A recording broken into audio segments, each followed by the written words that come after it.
Hello, and welcome to this month's edition of Building Value. This month, we cover one of the biggest ways that an exiting business owner can save in taxes. And ultimately, this isn't just for small business owners. This is an exclusion or benefit that is available to anyone who invests in small businesses as well. Now, this benefit is called the Qualified Small Business Stock Gain, or Section 1202 exclusion. It was first implemented in 1993 and meant to encourage the creation of or investment in small businesses here in the US.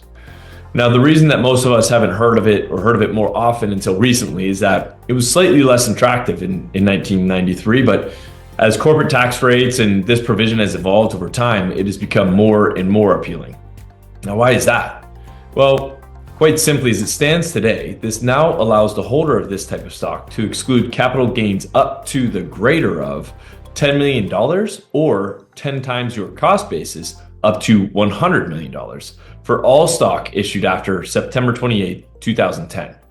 So as an example, this means that if you invested into a small business that met all these requirements and your cost basis was $9.9999 million, you may then be able to exclude up to $99 million in gains, as if they never happened. So yeah, pretty impactful.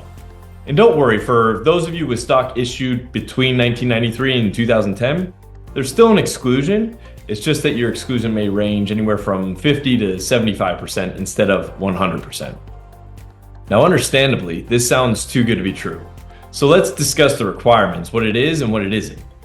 Some of the initial requirements you absolutely must meet are: you must be a C Corp, you must have had gross assets of $50 million or less at all times before and immediately after the equity was issued, you must have at least 80% of your company's assets actively used in a qualified trade or business, you must own the original issue shares, and you must have held those shares for at least 5 years.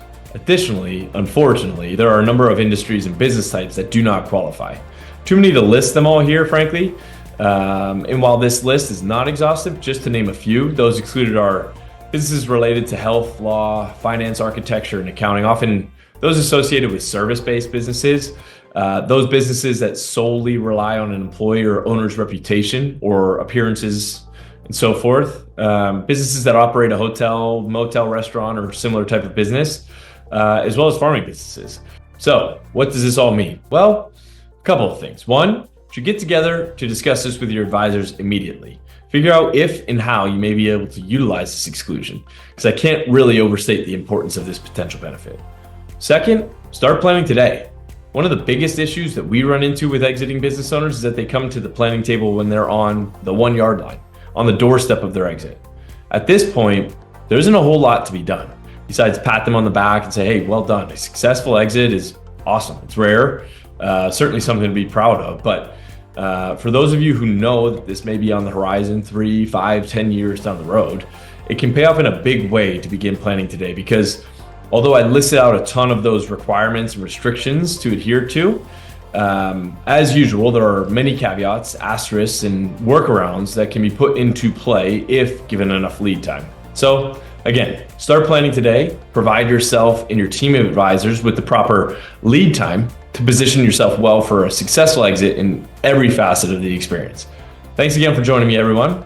Until next month, keep building value.